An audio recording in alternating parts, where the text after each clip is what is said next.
It's a pleasure to have you, man. I know this was a complicated one to get on the books, but we figured Yeah, it we out. were we were a little cursed there for a bit, but I'm glad we worked it out. We're here.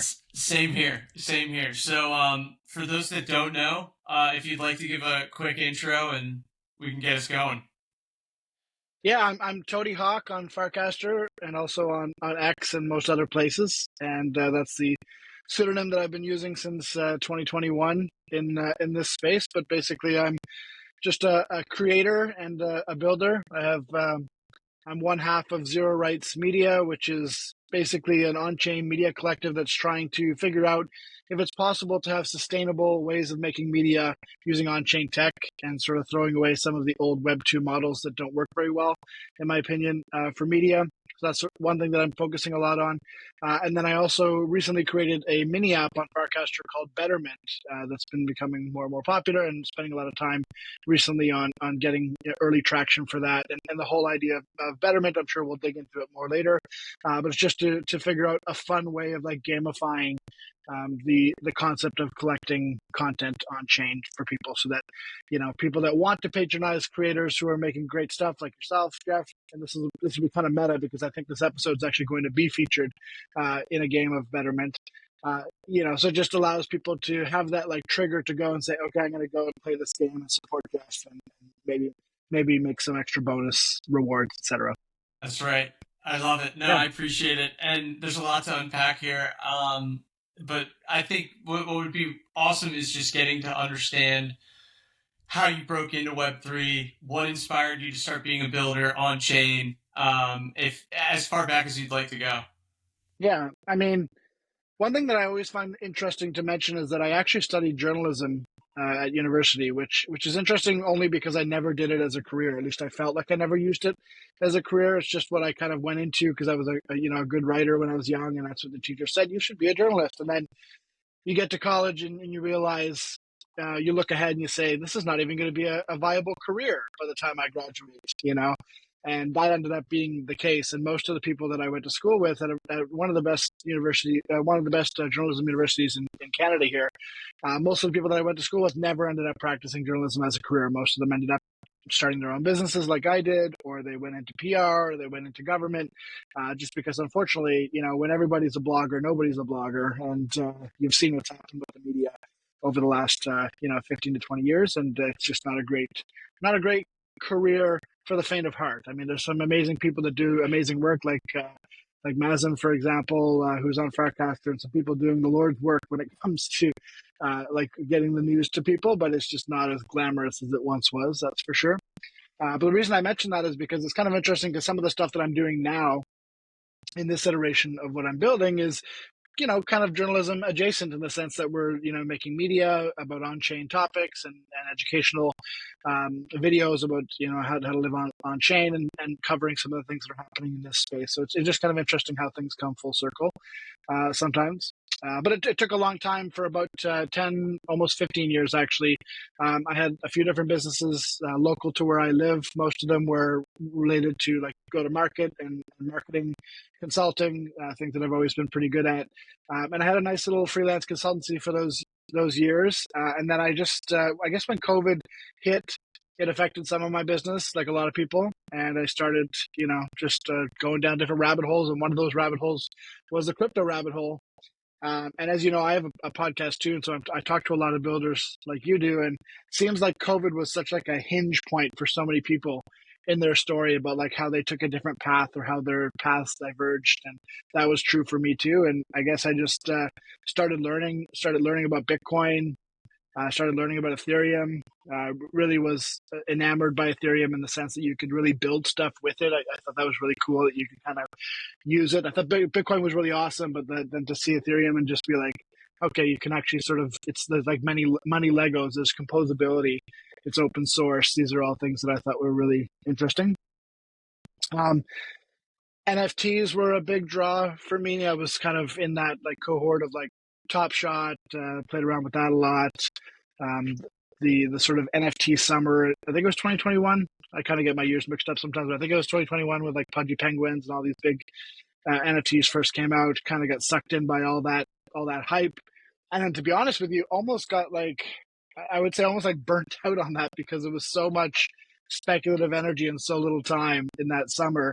And then out of that speculative energy, I happened to mint the Cryptodes project by Gremplin, and it was just such a safe haven in that market at the time, where like the Discord was just literally people saying vibe, vibe, vibe over and over again to each. I don't know if you were around then, Jeff, or if you had Cryptodes, but it was such a different vibe than what you were normally seeing, and I just fell in love with that. So I, kind of made my Toad that I had minted into my on-chain persona at that time, and that's actually where the name Toady Hawk comes from. Is one day Gremplin posted on X or on Twitter at the time, I guess it was, and said, share your lore basically, like for your Toad. And I had this dope Toad. I'll send them to you so you can put them up on the screen here. 100%, But yeah. but he's just like a cool looking Toad with a mohawk. So I gave him a pixel skateboard, and I said, this is Toady Hawk, and gave him a little bit of lore, and then that just became my PFP, and then it just kind of became my pseudonym, and there you have it. So that's kind of like the lore on getting into into Web3, the on-chain space, where the name Toady Hawk comes from, what my background is kind of, and I'll let you sort of steer from here. Yeah, no, for sure. Thank you for the context. And one of the things that I have to follow up is were you like, so during that time period though, you had no technical background on code or developing apps or protocols, nothing like that. No, never been a technical builder. I mean, having said that, throughout my years as an entrepreneur, I've often just learned how to do things, if only because sometimes if you don't learn it, then you're at the behest or at the control of whomever does know how to do them. So I have a lot of like interesting technical skills. Like I'm a self-taught designer, self-taught UX, and some of these things that I've learned over the years just because I had to.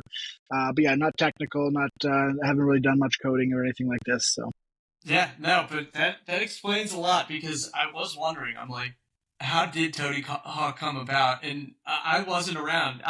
So interestingly enough, I got exposed truly to like Web3 in 2016. So not in like end user sense, not even as a code, like because I have no technical background either. But I was on Capitol Hill and I was working for a congressman who actually founded the blockchain and cryptocurrency caucus, and I was his no way. legislative aide. Yeah, so it was just really serendipitous of how I came about Bitcoin, and immediately downloaded Coinbase, and I mean, it's on public record what I was making annually. I mean, I was making like 30K a year in USD, Yeah, so it's not like I had a lot to put in. yeah, And I had to sell it immediately. Like, yeah. so anyway, but it was exposed to it, fell in love with it, and I I love wanted to that. be a part of it in some sense. So I heard about it around that time period too. I just was one of those people that just didn't quite grok it the first few times I heard it for whatever reason. And funny enough, for me, it was Michael Saylor of all people that I was watching no a video. way. I was watching a video and he was explaining, why he was so bullish on Bitcoin, and he was explaining why he was putting so much of his treasury of his company into Bitcoin. I was like, "Fuck, I can do that." I was like, "I have a company and we have a treasury. Like, we could put some of our non-essential cash flow into Bitcoin," and that's what I did at that Kidding. time. And with that timing, it ended up being like a very fortuitous time to have followed Michael Saylor's Yeah. advice. Yeah, so it's funny how you end up getting into it, and you look back at some of the people you originally were who piqued your interest, and it's like, really? But hey, it's that time. Yeah.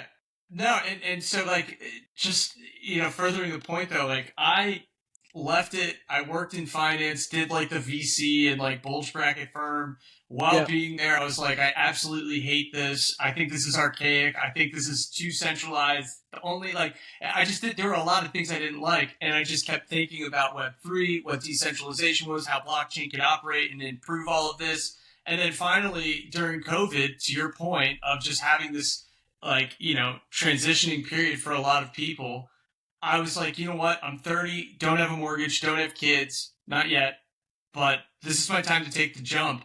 yeah. And so I tried starting a company that was really honestly similar to Farcaster. Oh wow. Way too early. I don't even want to put it in the same breath as that because it was Yeah, basically like a forum that would have a token affiliated with it. And if you are putting your resume out there, if you're sourcing opportunities from your own company that would affiliate, like there would be a reward system for that. But right. it was just too That's kind of early. cool. Yeah, I mean, it may still have legs. I don't know. I'm not willing to go down that route. But Timing yeah, is so important with these things, right? Like if you've been in this space long enough, you see things that you think, oh, if that had come out in 2025, it would have slapped, but it was too early or whatever. Yeah. exactly. And so it's just cool to hear like from your story of like that's so relatable. Where it's like I got exposure to it, I found it interesting, but COVID hits, and it's really this like rattling experience where you're like, I've got an option to like do something different, and I'm never probably going to get it again. Might as Yeah. well get after it, you know? Yeah, I think that's true. And like the on-chain space is kind of unique in that regard, where it can be a hobby, but it can very quickly sort of morph into something more than a hobby if you put in the time and the effort. And not every hobby is like that. Like you might, if you get into like horse cropping or like or like the weirdest hobbies you can think of, they're never going to become careers, right? So like that's something that is interesting about crypto, which is like when you fall down that particular rabbit hole, like yeah, there's the interesting, more esoteric reasons why you might be interested in the space or philosophical reasons, but then there's also this like money aspect, which is like the moneyness of it all. Can actually make it so that you can support yourself and support your family doing what you love and teaching other people about it, which is unique. Totally. I mean, 2023 when Solana popped off and all of the meme coin frenzy was happening, that's really where I was. So I stopped trying to build that app company, whatever. Was working as a consultant, just hustling, entrepreneurial, probably very similar to yourself. And then at the same time, I'm like, oh, this is funny. And so I start participating in it, make a couple bucks. I'm like, wait, looking at it from a broader sense, not just like these memes, you're creating these like micro economies and there's like all of these like small liquidity pools that you could just create yourself. I think there's something there. And then simultaneously, a friend of mine from QuickNote reached out and was like, "Hey, there's an opportunity on the sales team," which got me in full Okay, bore. So that's where I'm nice. at today. But yeah, man. So a lot to relate there. But shifting gears and talking more about what you have going on today and Betterment, I want to save for the bulk because I'm super excited about that. But talking about what you're building in the media front, what does that look like? What's the goal, and how's it been so far? Maybe if I could take like just another quick step back to kind of give some context on where where zero rights came from, because I think it's a bit important. I kind of ended the previous story, if it were, as it were, on cryptodes, and actually cryptodes was like the period right before I kind of discovered nouns, and they're very adjacent. Obviously, Gremplin being one of the co-founders of Nouns as well. So I found out about Nouns via cryptodes. It had actually launched before cryptodes, I think, if I'm not mistaken, but it launched in August of 2021, and I found out about it sort of late 2021, and I was just like enamored by this idea of like this group of like this decentralized group of people who don't know each other from Adam, and they're going to build a brand and build a community and build a movement, not top down, but from the like grassroots up, which I don't think has ever really been tried or done before, and all capitalized by a centralized treasury that's controlled by a DAO, which is such a like crazy idea and still is a crazy idea, I think. And so my mind was definitely captured by that. I started spending more and more of my time in the Nouns ecosystem. My first quote unquote job, or my first client, I guess you could call it, that I got in the Web3 space was a Nouns derivative project that was called Noun Punks. And this was like late 2021, very early 2022. This guy started this project with really cool art, but didn't really have any idea about how to market it.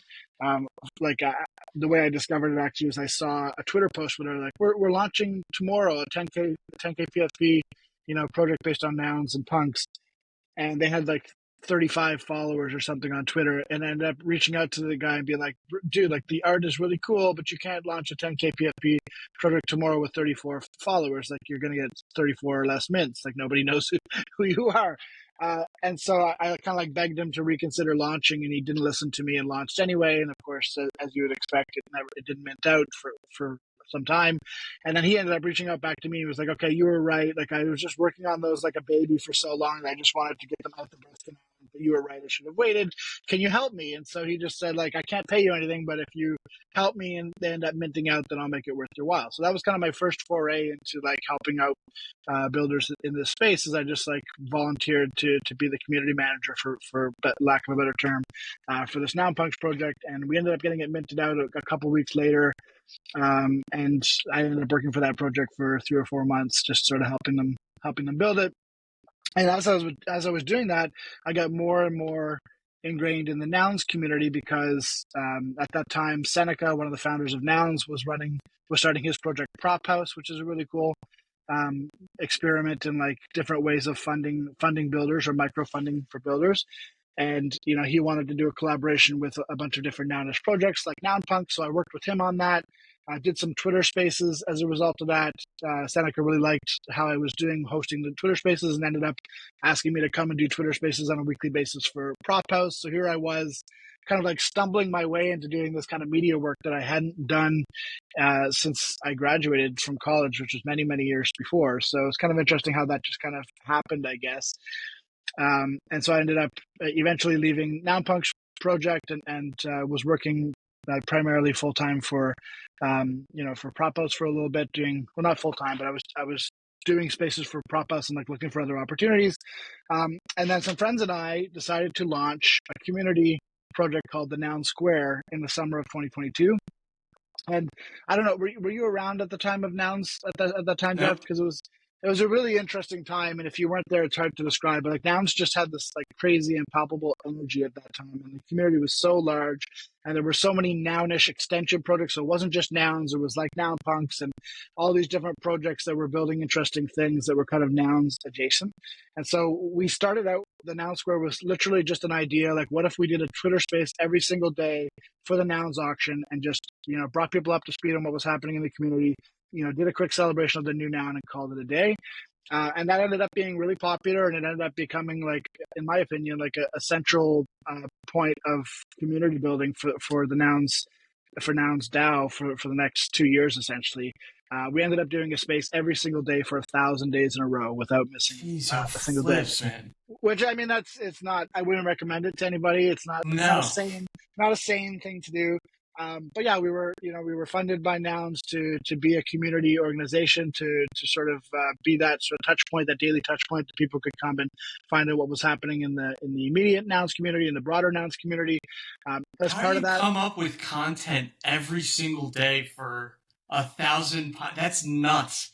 well, you're right, for sure it is nuts. For one thing, we had a team of us, so there was like at some points it was like between 8 to 10 of us who were helping to Okay. do this. I don't think one single human could have done every single day without missing. So we definitely had like a group of us that was committed to doing it.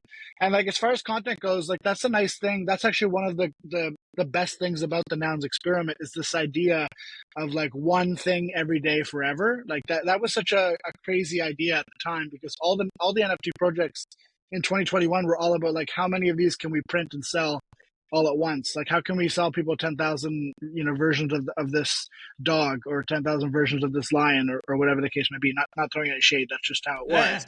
And then in that environment, you have like Punk 4156, who was the founder of Noun, saying like, what if we just threw that all on its head, and we said, what if we just like minted one noun only per day every day? So the community grows by one only every day. It would take 25 years or something like this to get to 10,000. Just completely different than what you saw in any other project. But some of the brilliance of that, and why you've seen that particular element of Nouns be copied over and over again with the daily auction, is that it does cause this like daily hook for the community. That's like, oh, let's go check what the noun is, and okay, well, what else is happening in the community, etc. When I say that that's still being copied to this day, we see QR right now with Jake, Absolutely. blowing up. I think it just hit 6 million market cap yesterday. And the idea of QR is actually a fork of Nouns. And the idea is like it's a QR code that leads to a different site every day. It's like tokenizing. It's like the raw attention element of Nouns, sort of formulated into a different type of project. But that single daily touch point, that like doing one thing on chain every day touch point of Nouns, is I think what actually is the most special sauce of what they built. There's lots of them, but that's the main thing, I think. And so, like in our defense, like doing that show every day, we always had something to talk about because it was a new noun at the very least. Like there were days, I tell you, there were days like at 3 a.m. when we're like, there's the new noun today, woohoo, a duck, like, and we went back to sleep. So there wasn't just always like this amazing vibrational show, but there was something to talk about at the very least every single day. Absolutely.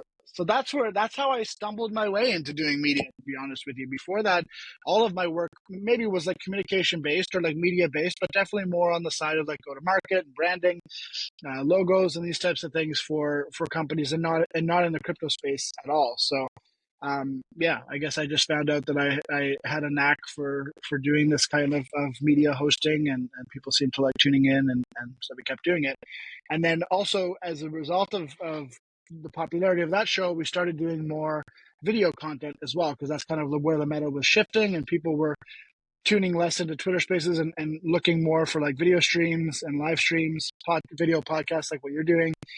Um, so that was about that time that I started Zero Pod, which was just meant to be like let's take one aspect of nouns, which is like the zero copyright CC0 element, and like what if we just champion that as a media organization? We just say like let's have a podcast that is completely zero copyright, just like the projects of the devs that we're going to have on here to talk about what they're building on Ethereum. What if we like mirror those principles in the principles of what we're doing ourselves and make it completely open for anyone to remix, etc.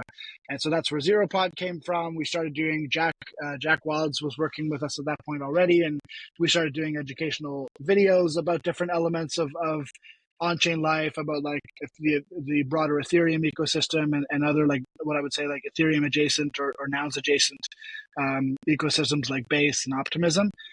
We found people really loved those things, and so we started leaning more and more into that video direction.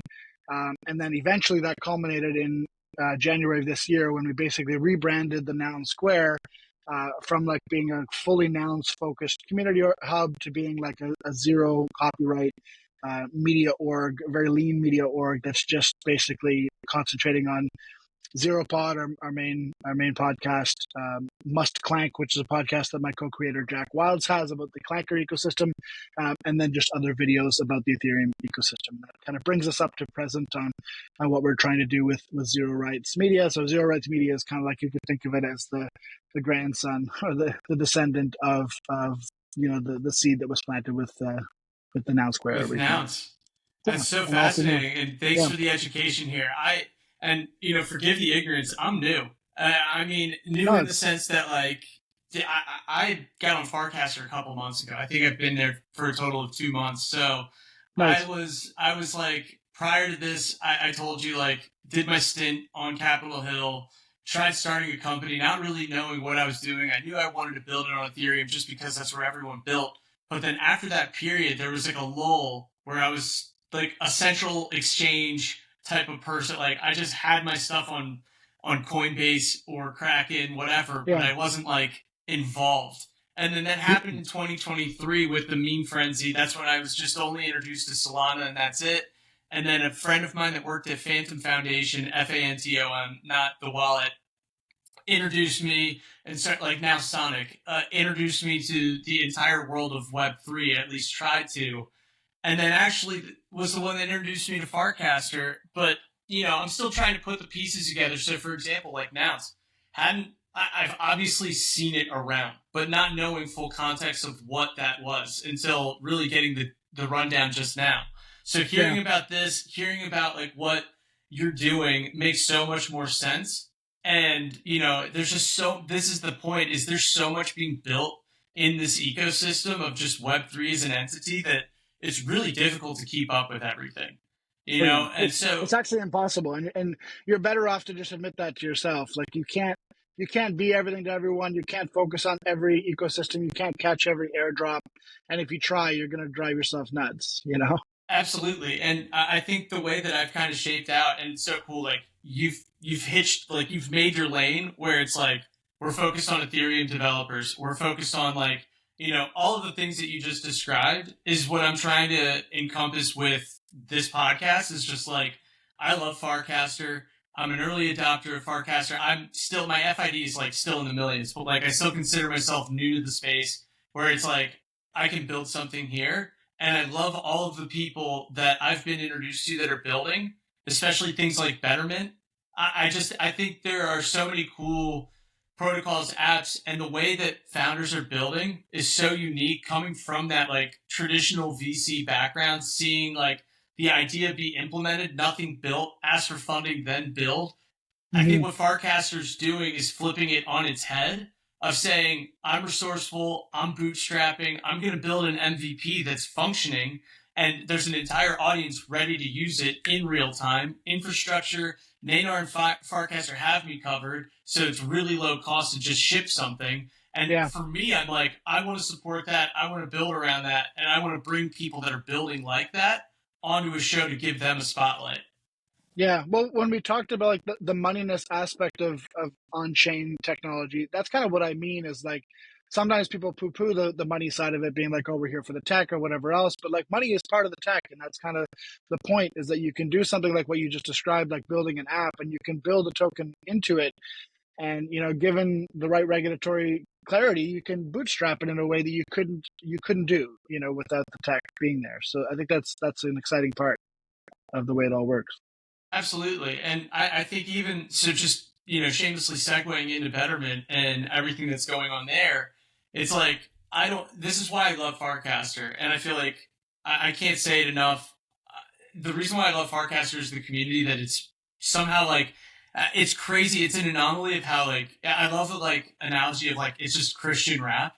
It's like, Yeah. it's just like all of these like really positive people that are just looking to build with like-minded people. So I don't know if I probably reached out to you or you reached out to me or whatever, but like the opportunity to work with Betterment, no doubt, Yeah. like I'm in. Like I don't care what it offers, I don't care what the return is, but like I'm in this mindset of just like I want to help, and whatever comes of that, great, And so Podcaster is having very collaborative. That's what I've found as well, and makes it very easy to be a builder and a creator in this space.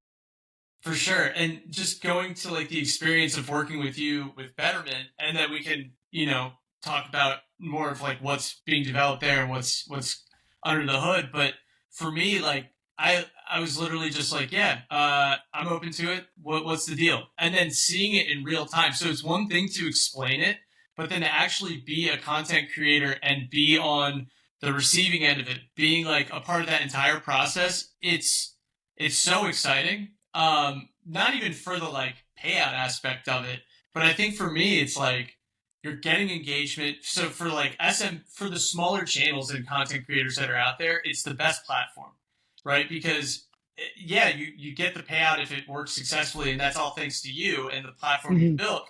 But then simultaneously, it's like you see the interaction and the possibility of like building an audience, getting engagement, and I think that is like the undervalued component of Betterment. And maybe this is a good opportunity to explain what Betterment is for those that don't know. But yeah, I Yeah, mean, I could go for days. yeah. I've been talking about this a lot on the TL lately about how Betterment is one example, Noise App is another example, but like the new meta is distribution as distribution. And I'll keep repeating that because I think it is powerful. It's, creators do want and need distribution, meaning they need people to see their content, engage with their content, enjoy their content, subscribe to their content. That's all sort of the traditional distribution that we think of when we think of content.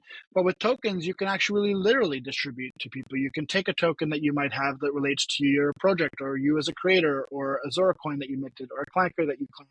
And you can actually distribute that through different apps to sort of make a new link with your community. And I think that's really powerful and sort of leads into the context of what we're building with Betterment.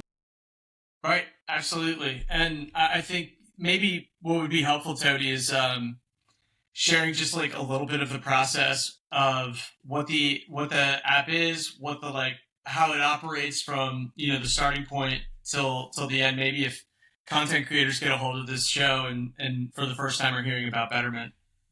Yeah, I can definitely do that. I just want to pause for a quick second. This isn't live, right? You do some No, no, post no. This editing. is all post editing. Yeah.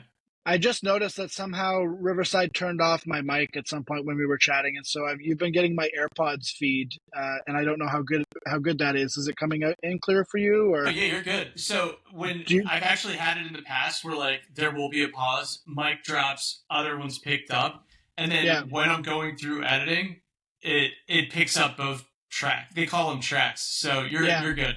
Well, that's what I was going to ask. Is do you want me to reset the mic to be my this guy here, or just keep going with the AirPods? Up to you. It's the same in my headphones. I haven't even heard drop off yet.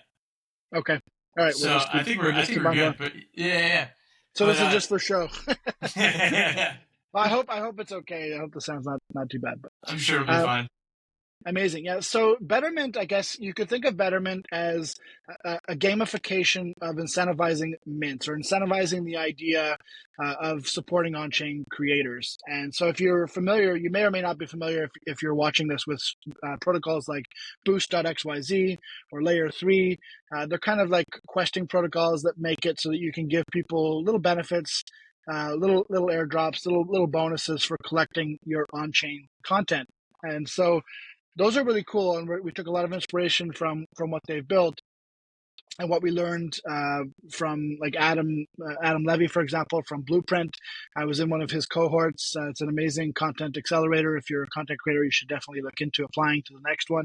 He taught us a lot about how to use tokens, meme coins, and other tokens to sort of take advantage of some of these protocols and incentivize people's behavior to collect your work, and therefore, make revenue and increase your distribution as a creator. But what I was thinking at one point was like, how can we take that idea of like using tokens to increase distribution for creators, and how can we gamify it? How can we give it a little bit of like a temporal aspect? How can we give it a little bit of urgency? How can we inject a little bit of dopamine so that people actually like put it in their calendar and they say, I'm going to come out such and such a day at such and such a time and I'm going to collect Jeff's work. And that's where the idea for Betterment came from. So Betterment, you could maybe guess from the name, is that you're getting in this mini app. It's a mini app on Farcaster, and you're betting on creators by minting their work. And so you drop into the app when there's a round live. And let's use this example because I think you're planning to put this podcast onto Betterment. So if you're watching this in the Betterment app, Jeff put this in here. It's minted on the Pods platform, which is an amazing platform that lets podcasters mint their own content so that people can patronize them by collecting it. So if you see this in the app, you collect at least one edition, but as many as you'd like. Then you get a free ticket to spin what we call the neon flywheel. It's just like a fun little sort of Wheel of Fortune-esque neon wheel that you spin, and you get bonuses back. So the two things to me are like very separate. There's the one action, which is you collect a piece of content from our feature creator, and that's our North Star. That's what we're trying to do as an app, is like amplify, edify creators who maybe aren't able to get that distribution elsewhere or not as well. Put that in front of people, put it in front of people's eyeballs so that they might collect it, become part of their community, watch their content, etc. So that's the first step. People are coming in, they're collecting that content, and then as a separate item, you're getting these free tickets to spin and get a little bonus, and you could get 1x back what you paid for the mint, or 2x, or 5x, or even 100x back through the jackpot. So just like it takes advantage of this like human obsession with getting that dopamine hit, and like you're doing a little bit of gambling, but it's not in such a way where it's like you're paying for this and you're spinning and like you're trying to be a casino. It's really more so like, how can we just gamify the existing structures that like Boost and Layer 3 and other protocols have premiered, basically, by taking the bonus that they would normally use. Like normally they would say, oh, you get 80% back if you mint. Instead of just taking that one lump sum, how can we just take it, gamify it a little bit so that people have a reason to show up and sort of a little bit of dopamine, get in there, spin the wheel, have some fun, and potentially win some tokens. Yeah. Well put. And I think, it's interesting. So do you think some of the inspo came from Boost and Layer 3 for you? Is that Oh, where this all yeah, came from? 100%. And also from other mini apps that were sort of exploring this space of like something fun to do every day in a mini app. Like Warp Slot was a huge inspiration. What Colin's building with that. Warp Slot is an app, if you haven't heard of it, where you can basically just go in and you get 5 spins a day to get like tiny little amounts of different meme coins. So that's a really cool model, because meme coins and tokens will like donate to their pool, because it's a little bit of extra visibility in his app, and his app gets a lot of eyeballs. So that's a cool little flywheel that he created. And actually, funny enough, as an aside story, when I first had this idea about having people mint and then sort of spin to win, I actually reached out to him first, and I said, "Hey, like, is this something that you can maybe build into Warp Slide? Would that be interesting?" And he was like, "Oh, maybe. Like, I don't know if we would do it in the app. Maybe it's a separate app." And so that conversation happened, and then he was planning to go away for a week to Coachella, I think. And I said, "Okay, well, we'll talk when you get back."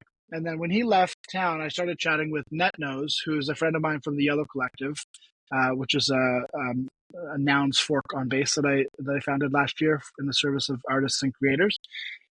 So I met NetNose there. We had been wanting to build something for a while, and he's like, "Well, why don't we just do it? Like, I'm a dev, and you've got the idea, and we can execute on this together." I kind of jokingly have said to people that like I vibe coded Betterment. I brought the vibe, and NetNose brought the code. best way to do it.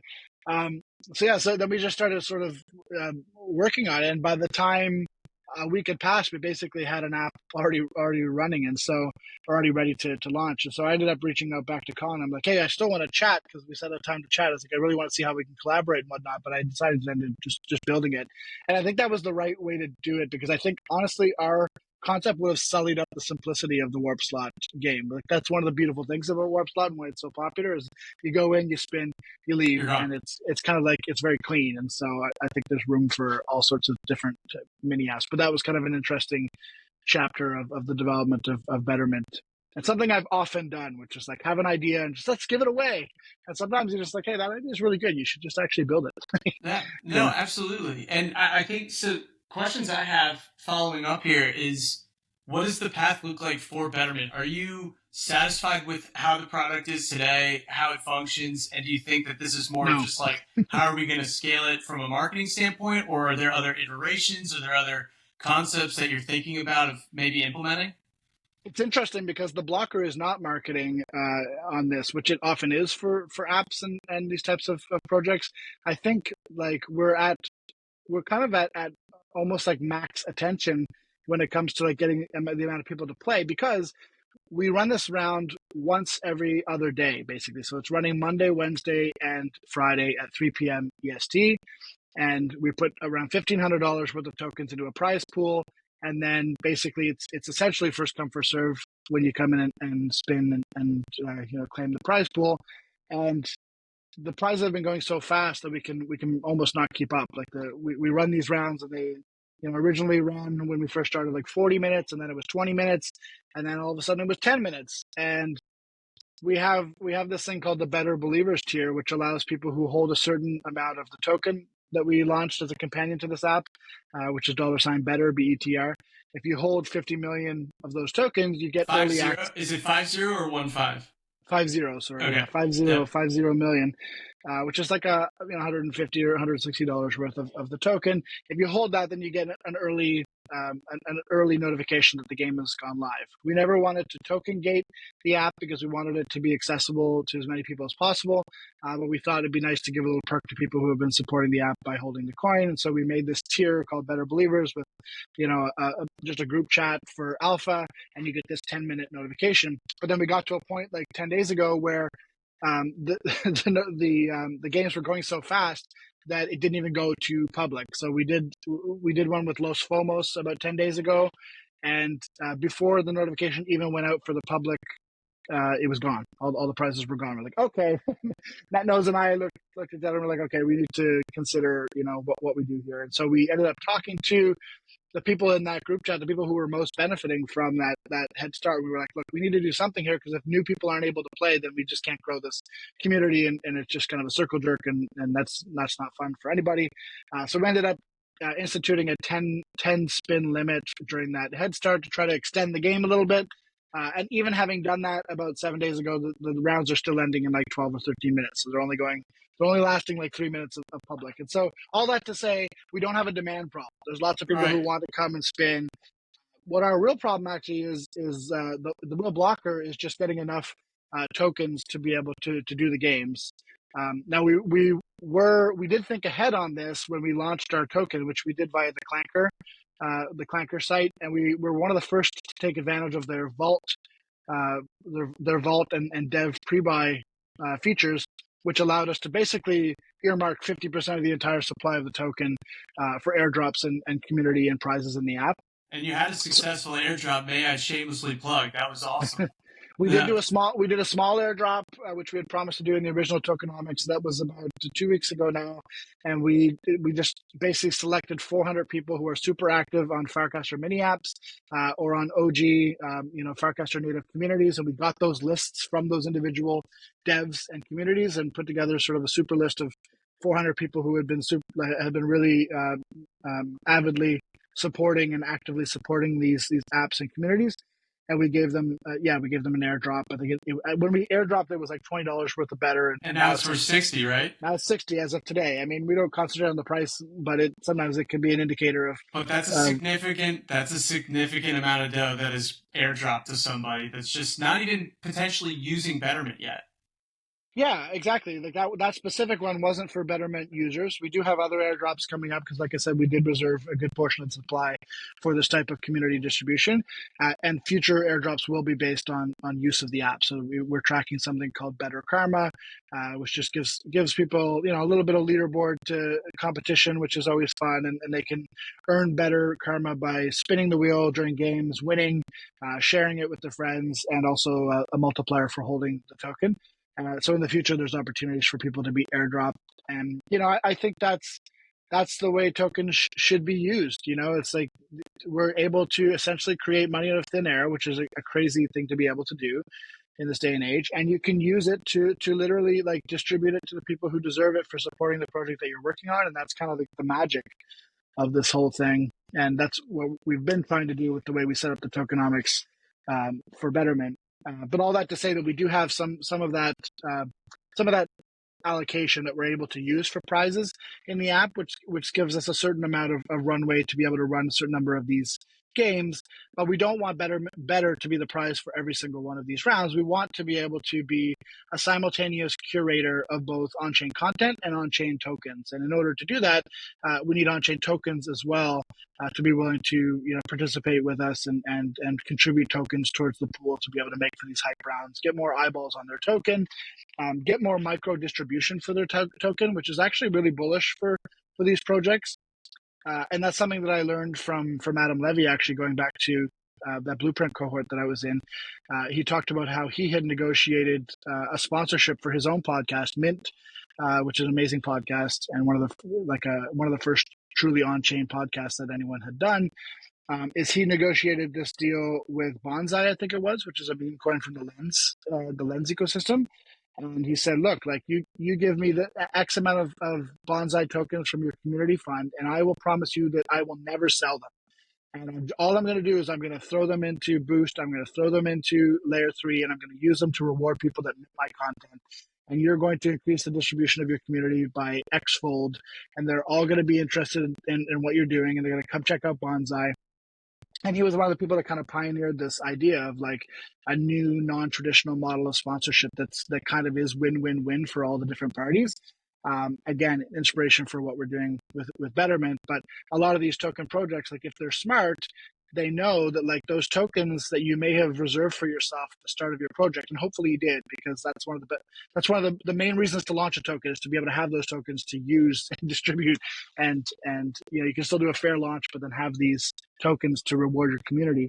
And if you've done that, I mean, what are you going to do with those tokens? You don't want to sell them. You're not going to sell them on your own community, dump them on your community. Yeah, So like they're kind of like in a way trapped, right? And so I've talked about it as being like a way, using Betterment or using Noise or using some of these other interesting apps, you can actually kind of like Midas touch these tokens back into existence by distributing them out to people who are doing a certain thing, supporting creators in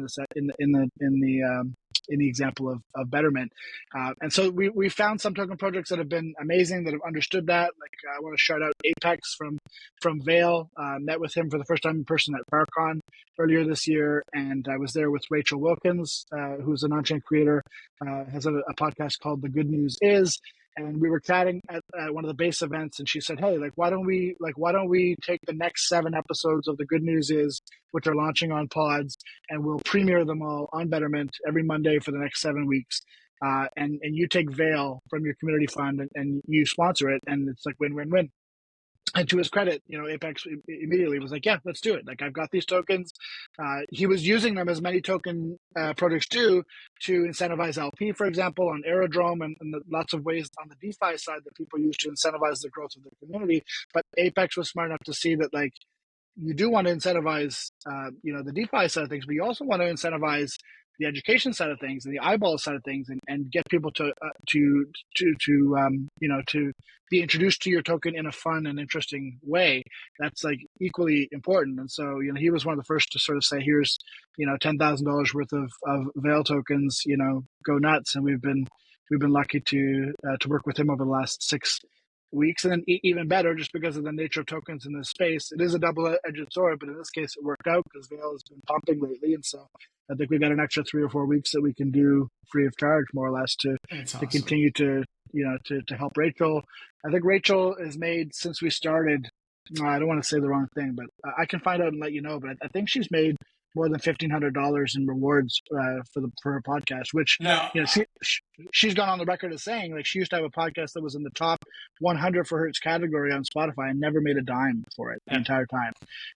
So no, I can attest the power of Betterment for a content creator is second to none of at least anything that I've seen, especially for a small, like, I started this thing like a month ago, and for the one that I did on Betterment, I was like, hey, let's do it.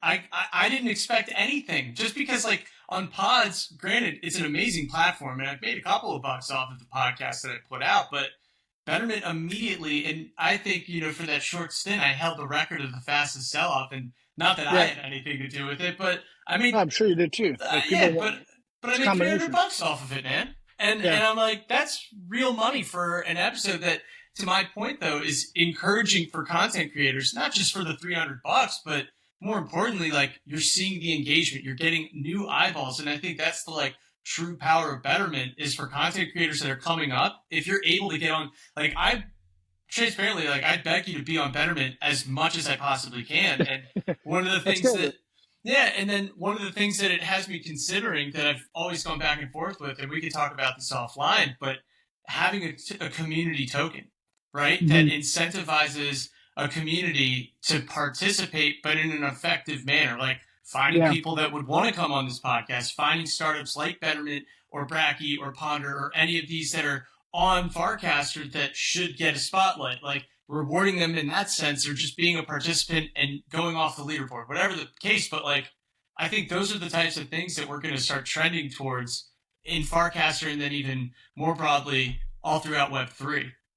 Yeah, I agree. And sort of, as I said earlier, that's one of the inherent parts of on-chain tech, is this ability to, like, add moneyness to different things that didn't used to have that moneyness even as an option. And fans of content is a big part of that. Like we talked about with Rachel having a major podcast that she'd make pennies off of, if anything, from Spotify, and Spotify was getting all the distribution and showing all the ads and whatever else. And that money just doesn't trickle down to most creators. Like, there might be like a 1%, I don't know what percent it is, of creators who can make bank on places like Spotify and TikTok and YouTube. But for everyone else, it's like this long tail of nothingness where you're just not making anything for all the work that you're doing. And it's hard work, like, if you are creating content, it is hard work. It takes a lot of time. You're taking the time with me right now to interview me, to chat with me. After this, you're going to have 6 hours or more of editing. I know, I do it for my own podcast. I know what it's like. I know you probably do all your own editing. It's going to be hours of work to get this into a palatable piece of content that you can put out. And there's nothing more discouraging, again, I know, because I've been in your shoes, to put something out on Pods and then just watch it sit there. And it's like, people don't collect it because they don't see it. And attention is just so scarce. People don't mean to, they're not trying to be mean. They're not trying to say, I don't want to collect Jeff's content because I don't like it, or I'm not going to collect Toady's thing because I don't like him. But maybe that's the case. But most of the time, it's just they just don't see it, or there's no prompt for them to go and do the thing. And so I think it's the incentive piece, Toady. It's like, even for me, if I see a cool podcast, like, transparently, it's like, okay, I have minted in the past, but I think the reality is what Betterment has done is it has incentivized someone to go support a content creator in which they haven't done before. If I go on Spotify and I go listen to the latest podcast I'm listening to, that's what I'm used to. So as an end user, that's what I'm used to. Why are you now telling me transparently? So I take no offense to this. Why would you tell me that I need to spend $2 to go listen? Because what Betterment's doing is it's shifting the mindset of, one, you're supporting, but now if it's a part of this raffle, you're now incentivized where you will get a big payout if you hit big. If not, better luck next time. Yeah, and maybe they're watching your content and maybe they're not. We do try to feature the content really prominently during the periods that there's not a game going on. So right now there's like 48 hours between each game, and we do try to we prominently feature the content. It's in an embed, so people who come to the app, they can actually watch it. So we're doing our part, I think, to try to focus eyeballs on the actual content. And not to discredit or take away from that at all, because I know you all have for sure. I do appreciate it, because the goal here is also, Toady, like, it's not about, and it sounds so cliche, but it's like, this is not, if it was about the money, I mean, like you just pointed out to, I'm spending a ton of time in post at it.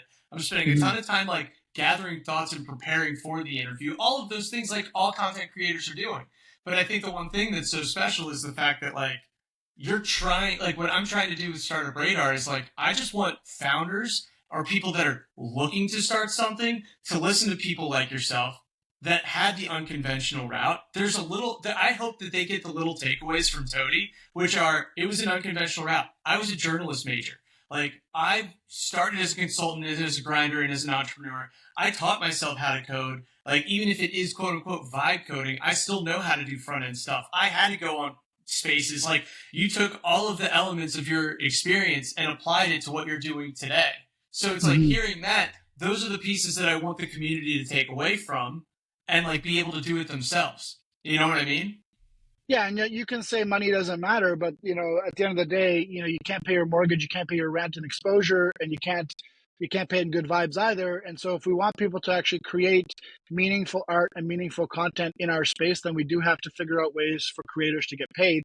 And it shouldn't be that difficult, because the creators that are currently creating in the non-Web3 space are making tons of money for the platforms that they're creating for. They're just not making any money themselves, right? And so that's a huge opportunity that I know Coinbase and Base and the Coinbase wallet have been trying to tackle with their new Coinbase wallet, which I'm excited about. But that is what we need to tackle, is like, how can we make sure that people get paid for doing quality content and contributing in that way to the space? And is that going to happen completely from Betterment? No. But if someone can go and make a podcast, and eventually, by the way, we're going to be opening this up to other types of content as well, not just podcasts.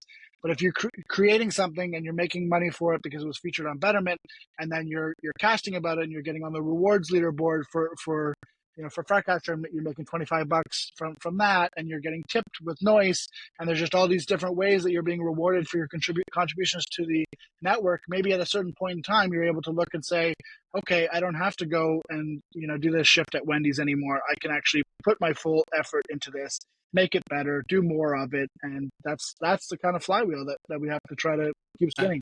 No, 100%. And I think, look, like, I'm fortunate enough to not be in a situation where I'm reliant on the content that I'm creating, which allows me to do this without, like, the stress. And so the money does matter. Like, fully agree with you on that. It's just like how I see it in my personal experience. Like, that's where I'm at, where it's like genuinely trying to create content that allows individuals to learn and educate themselves on how to become a founder. Right. Yeah. And then, but to your point, I couldn't agree more. I mean, and it's not like it hurts. It's not like it hurts to have that money, like, come in the bag. Like, I want to have a kid soon. Those kids aren't cheap. You know, yeah, we talked about that. We talked about that offline, but it's not cheap to have kids in this economy. So there you go.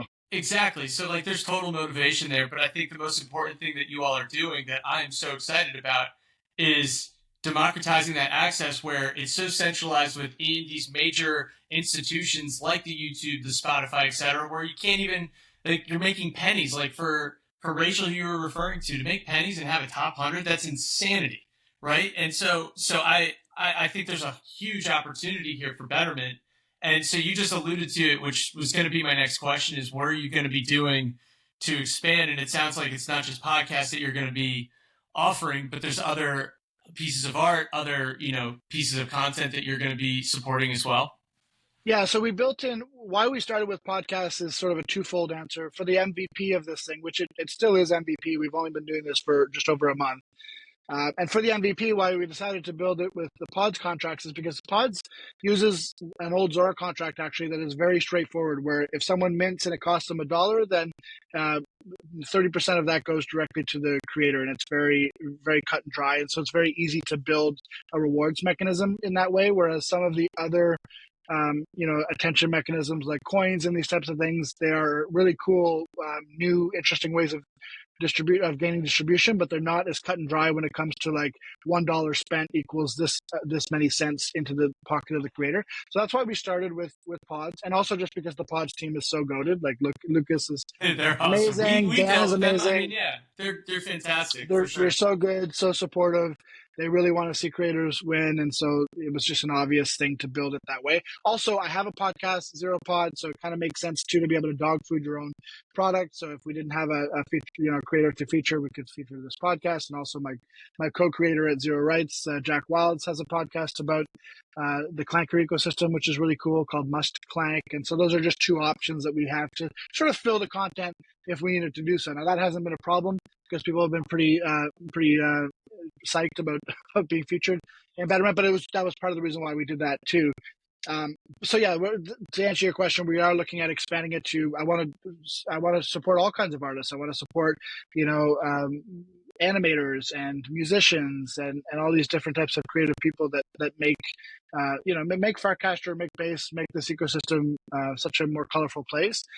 And in order to do that, we just have to figure out which platforms to integrate with to make sure that the reward split makes sense and whatnot. So we're in the process of doing that right now, and in the coming, I'd say weeks, less than 2 weeks, we'll have some different types of content showing up in the app on different platforms. So yeah. Are these teasers? Are you able to talk about which ones you're going to be doing yet or not yet?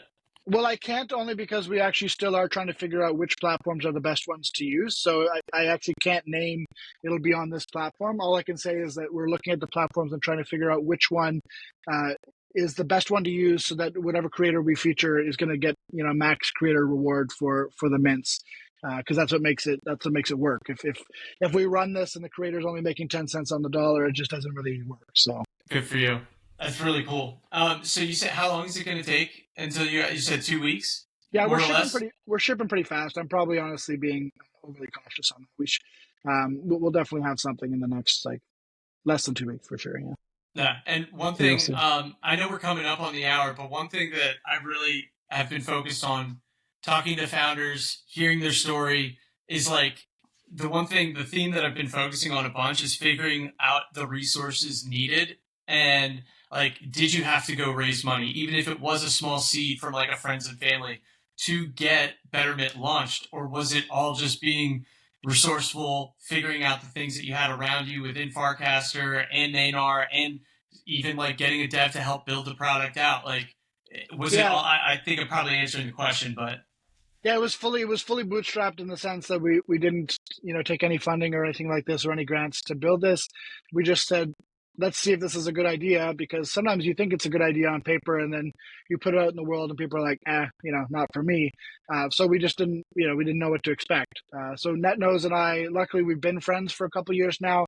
And so we kind of know each other, we trust each other, even though I've never met him in person. He's from Italy and I'm in Canada. But we've talked a lot on Farcaster, and we trusted each other, and he was willing to sort of do the tech side if I did the business side and the marketing side. And so we kind of teamed up on it and just said, let's see how it goes and see if people like it. And very quickly if there's any kind of traction for your product. Like, I know there's been some discussion on Farcaster recently about how product market fit is misused as a term all the time, and it really means you can't keep up with how many orders people are sending, and that may all be the case. But I think if you just use it as a term for like traction, like early traction, like maybe there's something here. We definitely saw that early on and knew that it was worth spending more time on building it and seeing if we can overcome the blockers to scaling it, which, as I mentioned earlier, is just basically getting more token projects to see the value of partnering with Betterment and getting their token in front of people, curated in front of people every once every day. just like the creators. The creators see it right away because it's easy for the creators. Someone like yourself, has something featured in the app. They see a bunch of new collectors come in. They got blown up on the timeline, and they make $300. It's not a hard sell. The token side is a bit more difficult for people to see the value, but they're starting to. And I think there's definitely something there. So we'll keep at it. So And we're also cooking. We're cooking on some interesting other strategies of how could, I don't want to say too much, but like how could we make it so that there was never a dearth of tokens to use for the game. I'll just leave it at leave it that. at That's something that we're thinking about a lot. Mhm.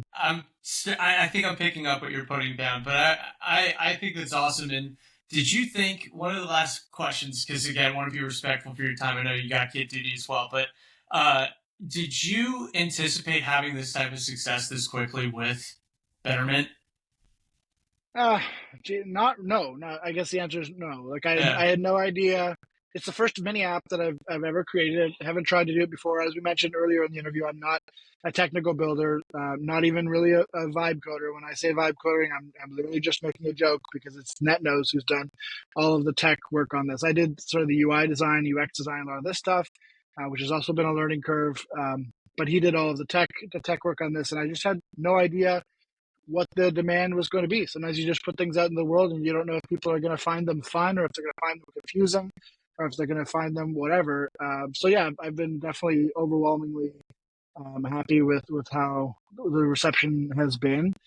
I'm not surprised in the sense that like Farcash is always at least willing to try things out, and I think I have a good reputation, I hope, within the ecosystem of someone who does like try to ship interesting things and continues to build on them if they have traction. Hopefully that helped, to let people know this is something I should probably check out. Maybe it's cool. And we're building a community. Like slowly, these communities don't build overnight, or at least I don't think it's healthy when they do. And so the fact that we only have 3 games a week does mean that like our growth of our communities may be a little bit slower and more um, more measured than it would otherwise be. But that kind of harkens back to what we talked about earlier with the inspiration from nouns, or like to bring it to the modern day QR, where like having something every day, in our case it's 3 times a week, but having something on a regular basis where it's an event, it's something fun for the community to gather around, is something that I learned in nouns, and I think it does help. It does help with community building. absolutely. Toady Hawk, you're a legend. You're a gentleman and a scholar. I cannot thank you enough for making the time today. I cannot Sure. believe we actually got it on the books. I'm It's on the so books. pumped. Yeah, It's no, on we did it. chain. It's going to be there forever now. So We did it. Amazing. But man, look forward to everything that is going to be happening with Betterment. Would love to just continue the conversation. Have you back on whenever. Would love to shamelessly invite myself onto the show if you're ever in need of another person or another guest. Would love to do it. And yeah, just enjoy yeah, talking to you, man. we'll complete the exchange program at some point. Get you on Zero Pod and hear the death story. Actually, we love that. That's amazing, man. Well, much appreciated. And yeah, I'll talk to you soon. Sounds good, man. See you on All right, chain. brother. Cheers. Bye. Bye.